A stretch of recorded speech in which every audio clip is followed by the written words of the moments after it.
이스라엘 백성들이 약속의 땅으로 가는 여정에서 늘 그들의 발목을 붙잡았던 것은 바로 그들 안에 있었던 불평과 원망이었습니다. 이 생존의 문제에서 그들은 늘 하나님을 의심하였습니다. 이스라엘 백성들은 이미 출애굽할 때에 놀라우신 그 하나님의 그 구원의 역사를 직접 목격하고 경험하였지만 자신들 앞에 닥치는 문제 앞에서 그것들을 모두 까맣게 잊어버렸습니다. 배고픈 백성들에게 하나님께서는 만나를 주셨지만 여전히 그들은 자신들을 인도하시는 이가 바로 만군의 주이신 하나님이라는 사실을 그들은 깨닫지 못한 것입니다. 그래서 여러 어려움 앞에서 전혀 하나님을 신뢰하지 못하고 오히려 그들을 애굽에서 노예가 되었던 그 삶으로 다시 돌아가고자 하였습니다. 이러한 모습이 바로 이스라엘의 그 신앙을 위협하는 모습이고 오늘날 살아가는 모든 그리스도인들이 겪는 삶의 문제이기도 합니다.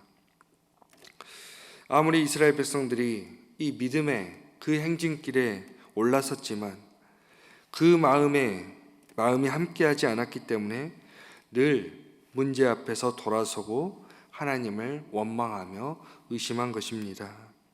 이렇게 백성들은 끊임없는 그 탐욕의 길을 걸어갔던 것입니다. 이러한 문제에서 먼저 하나님께서는 이스라엘 백성들을 혼자서 감당하기에 벅찬 모세에게 장로와 지도자가 될 만한 그 70명을 세우게 하셨습니다. 여기서 이 70이라는 숫자는 상징적인 숫자로 이 장로 70을 세웠다는 것은 바로 모세를 도와 이스라엘 백성들을 통솔할 그 충분한 그 지도자를 세웠다는 것입니다. 이렇게 해서 하나님께서는 모세에게 집중되었던 그 하나님의 권능이 이스라엘의 장로들에게도 나누어 주어 모세 홀로 짊어주었던 그 짐을 나눠지게 하셨습니다. 그리고 이어서 백성들의 문제에 대해 이제 말씀하시는데 우리가 잘 아는 것처럼 백성들은 고기 때문에 불평과 불만을 늘어뜨려 놓았습니다. 탐욕에 눈이 멀어서 그 애굽의 삶을 그리워하였습니다. 이런 백성들에게 주님은 너희의 몸을 거룩히 하여 내일 고기 먹기를 기다리라 이렇게 말씀하십니다. 몸을 거룩히 구별한다는 것은 하나님과의 그 만남을 위해 옷을 빨고 몸을 씻으며 정결하게 하는 그 준비하는 것입니다. 그러나 이스라엘 백성들은 하나님을 만나기 위해서 자신의 몸을 정결하게 하는 것이 아니라 바로 이 고기를 먹기 위해 스스로 정결하게 해야 한다는 것입니다. 너무나도 한심한 모습이라 할 수가 있습니다. 하나님께서는 백성들이 고기 냄새만 맡아도 구역질이 날 정도로 이 고기를 주시겠다고 말씀하십니다. 이스라엘에게 주셨던 만나는 하나님의 그 은혜의 선물이었지만 오늘 백성들에게 내려진 이 메추라기는 바로 그 진노의 결과였던 것입니다. 하나님께서는 분명히 말씀하십니다. 너희가 너희 중에 계시는 여호와를 멸시하고 그 앞에서 울며 이르기를 우리가 어찌하여 애굽에서 나왔나 바로 이렇게 불평했기 때문이라 주님은 말씀하고 계십니다. 이것이 바로 핵심 내용이라 할 수 있습니다. 이스라엘 백성들이 바로 살아계신 하나님을 멸시했다는 것입니다. 이러한 백성들의 모습은 바로 하나님을 거부하는 행동입니다. 그런데 여기서 모세는 하나님께 질문합니다. 백성의 수가 60만 명인데 어떻게 한 달간이나 이 먹을 고기를 주시겠느냐라는 것입니다. 여기서 보면 모세는 이스라엘의 그 백성들의 불순종과 하나님께서 과연 이 많은 백성을 어떻게 먹일지에 관심을 가지셨습니다. 바로 하나님의 진노는 생각하지 않았습니다. 이처럼 모세 또한 하나님의 능력을 보았지만 때로 백성들과 같이 하나님을 의심하는 마음이 들었습니다.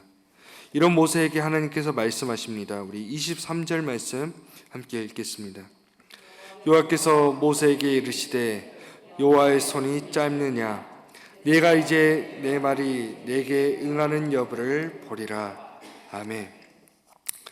여호와의 손이 짧느냐는 것은 바로 하나님의 능력에 그 제한이 있겠느냐라는 것입니다.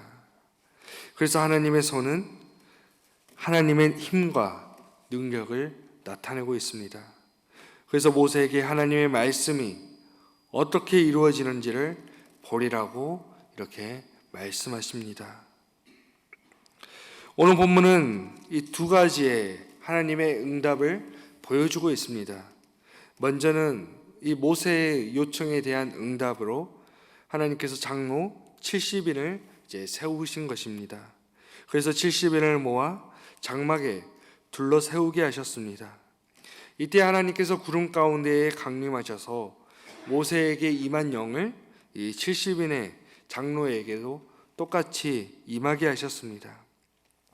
바로 하나님의 영이 이들에게 임하였다라는 것은 이를 또 모세와 함께 이스라엘 백성들을 통솔할 지도자의 자격을 얻게 하셨다라는 것을 의미하고 있습니다.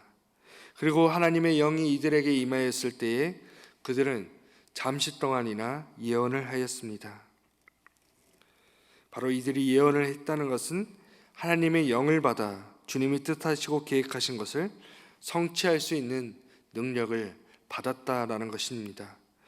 그런데 오늘 본문을 보면 이 장로의 명단에는 올랐지만 이 성막에 가지 않고 진영에 머물렀던 두 사람이 있는데 바로 엘닷과 메닷이었습니다. 이들이 이 회막에 올라가지 않았다는 것은 바로 모세를 무시하는 행동이라 할 수가 있습니다. 이러한 모습은 모세와 같이 하지 않겠다는 그러한 모습으로도 볼 수 있습니다. 그런데 이 진영에 머물렀던 이 두 사람에게도 하나님의 영이 똑같이 임하여서 이들이 진영에서도 예언을 한 것입니다. 그런데 이 소식이 전해지자 모세를 섬기던 눈의 아들 여호수아가 이들이 이 영을 받지 못하도록 해야 한다고 모세에게 말합니다. 그러면서 내 주 모세여 그들을 말리소서 이렇게 간청하고 있습니다. 그러자 모세가 여호수아에게 말합니다. 우리 29절의 말씀 함께 읽어보겠습니다. 모세가 그에게 이르되 네가 나를 두고 시기하느냐 여호와께서 그의 영을 그의 모든 백성에게 주사 다 선지자가 되게 하시기를 원하노라. 아멘. 바로 이것은 여호수아가 이 두 사람을 통해서 모세의 그 권위가 약해질까 그 두려워한 마음에서 비롯된 것입니다. 이러한 여호수아의 모세의 그 목적은 하나님의 뜻이 이루어지는 것이라 분명하게 말합니다. 모세는 이 백성들이 다 하나님의 선지자가 되기를 원한다고 말하고 있습니다. 이처럼 이를 통해서 우리가 갖추어야 할 모습은 오늘 우리의 삶이 하나님의 은혜를 깨닫고 오직 하나님의 영광만을 구하는 삶을 살아야 한다는 것입니다. 그러나 이스라엘 백성들의 모습을 보면 그들은 그러지 못하였습니다. 오직 자신의 탐욕만을 채우는 삶을 살고자 한 것이었습니다. 그래서 이 다음 사건을 보면 바로 하나님의 두 번째 응답의 사건이 나타났는데 바람이 하나님께로부터 나와 바다에서부터 메추라기를 몰아 온 지병 사막에 이 메추라기가 내려앉게 하였습니다. 아마도 이 모습을 본 백성들은 너무나도 신이 났을 것입니다. 백성들은 종일토록 이 메추라기를 모았습니다. 그런데 본문을 보면 백성들의 메추라기를 제대로 맛보기도 전에 하나님께서 백성들에게 진노하여 큰 재앙으로 치셨다고 말하고 있습니다. 그래서 그곳 이름을 기브로 핫다와라 불리우고 있습니다. 바로 탐욕의 무덤이라는 것입니다. 이 백성들의 그 끝없는 탐욕으로 바로 하나님의 진노가 임한 것입니다. 오늘 우리가 사는 세상은 이 기브로 핫다와 이 탐욕의 무덤이라 할 수 있습니다. 이스라엘 백성들은 하나님께서 내려주신 그 만나를 먹으면서도 이 땅의 음식을 탐하였습니다.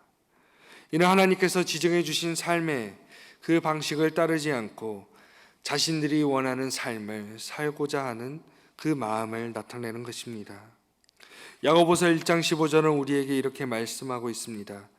욕심이 잉태한 즉 죄를 낳고 죄가 장성한 즉 사망을 낳느니라는 것입니다. 오늘 본문을 통해서 알 수 있는 것은 바로 하나님을 진노케 하신 것은 바로 그들의 탐욕이었다라는 것입니다. 그리고 주님은 그들의 탐욕을 그곳에 묻어버리셨습니다. 오늘 우리는 탐욕이 아닌 바로 주님의 그 마음을, 주님의 그 모습을 마음에 품고 살아야 할 것입니다.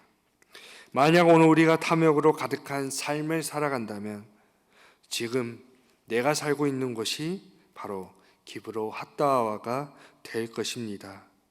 오늘 하루도 삶의 자리에서 우리의 그 마음 가운데 늘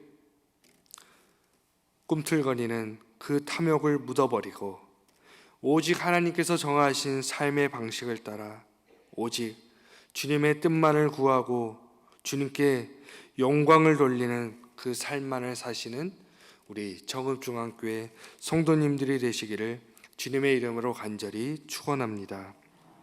기도하겠습니다. 하나님, 오늘 우리가 사는 이 세상이 탐욕의 무덤이 되지 않게 하여 주옵소서. 언제나 주님의 모습을 마음에 품고 살아가게 하여 주옵소서. 늘 우리 안에서 꿈틀거리는 그 탐욕을 묻어버리고 늘 주님의 뜻만을 구하는 삶을 살아가게 하여 주옵소서.